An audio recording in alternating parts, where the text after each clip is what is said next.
China says the U.S. has ordered the abrupt closure of its consulate in Houston, Texas.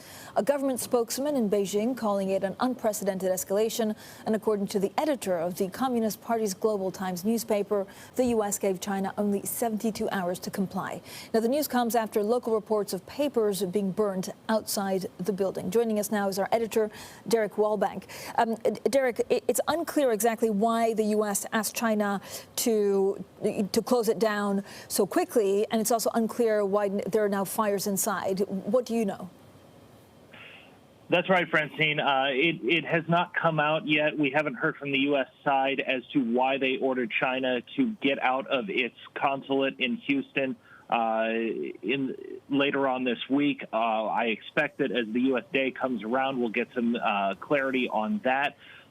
Keeping in mind there have been a number of things that the U.S. has objected to from China recently, including a recent report that there had been some sort of economic espionage targeted at virus remedies, but it's really way too early to say exactly what the trigger point for this was, or if this was something that had been percolating for a long time.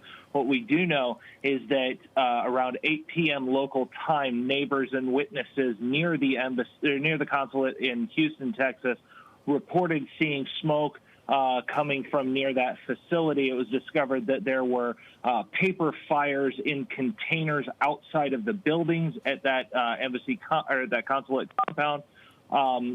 Houston police responded. They were reportedly, according to local media, not able to access the area. And that sparked a lot of questions as to what was going on there. It's not usual to see fires at a consulate outside.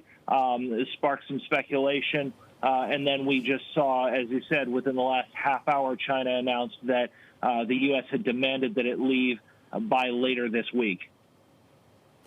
Will China retaliate? How quickly can things escalate from now? China has gone on record and said that if the U.S. does not reverse its erroneous decision, they would respond in some kind. They have not detailed what a response like that would do, but the phrase that they used is, otherwise China will make, quote, legitimate and necessary reactions. So we'll see what those wind up being. Obviously, you know, the U.S. and China have had a number of complaints against each other in the last weeks, last months, last years. This is definitely escalating tensions. You can definitely see this in the market reaction.